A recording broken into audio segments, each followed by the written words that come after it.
So are you looking at moving to Alberta from BC? Today we're going to talk to you about the differences between the school system in BC and Alberta.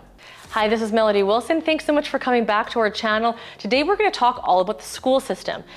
So here's a disclaimer. I am an Edmonton resident, born and raised in Edmonton in Alberta, and I don't know a ton about the BC market. However, my colleague Brendan Stoneman, who's also a realtor out there, let me know on some of the things about the BC schooling, and then I can compare it to the Alberta schooling.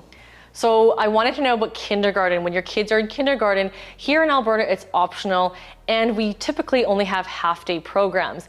Sometimes you can find full-day programs, but they're not as common. So you'll start to see half-day programs and also scattered throughout the week, and not consistently Monday to Friday. When I talked to my colleague Brendan, he said that in BC, kindergarten is actually a full-day program. So that's interesting. That's a big change, because if you have children going into kindergarten, you're considering moving over to Alberta, you got to keep that in mind for childcare. Now, in BC, they have a school system for their grades similar to us. So for example, kindergarten, grade 1, grade 2, it's named the same things. However, their elementary school is K to 5.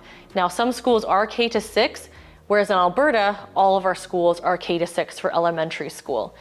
They have middle school in BC, and we do not. Middle school basically goes from grade 5 to 8.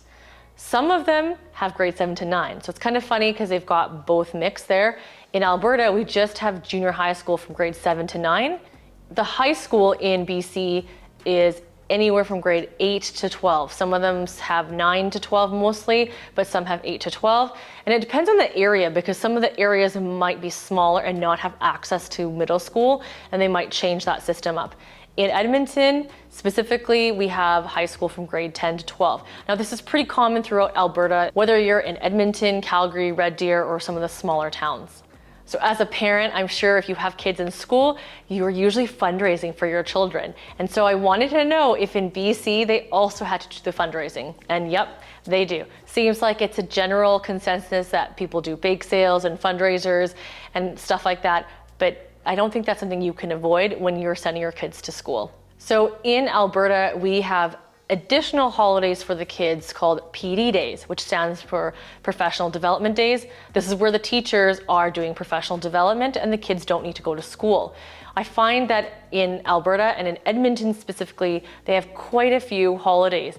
Now I noticed that in Sherwood Park and St. Albert, they have even more holidays, and it's differently done because of different school board.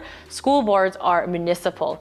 Now, when I talked to my colleague in BC, they call their PD days Pro D days, same definition, but they just have a different way of saying it. And they do seem to have one a month. Here in Alberta, in Edmonton, I've actually seen quite a few a month sometimes, not just one a month, but 2 or 3. The spring break in BC is typically in the middle of March, and they get 2 weeks off.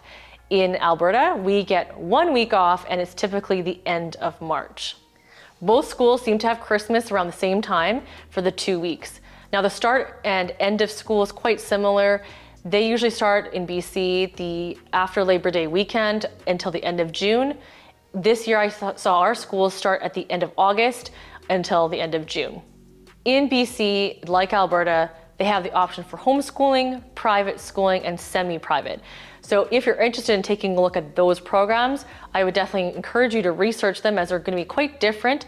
Even in the homeschool world, as a homeschool parent, we have funding from the government in Alberta, and I believe in BC, if they have any, it's very little. So it's not the same. I know that Alberta is seen as one of the more homeschool-friendly provinces in Canada. So something else we have in Edmonton is early dismissal days on Thursdays. Now, I don't know if in BC they also have early dismissal days, but that's something else of note. So if you're looking at sending your kids to a school in Alberta or in BC, make sure you do some research and check out the neighborhoods that these are in.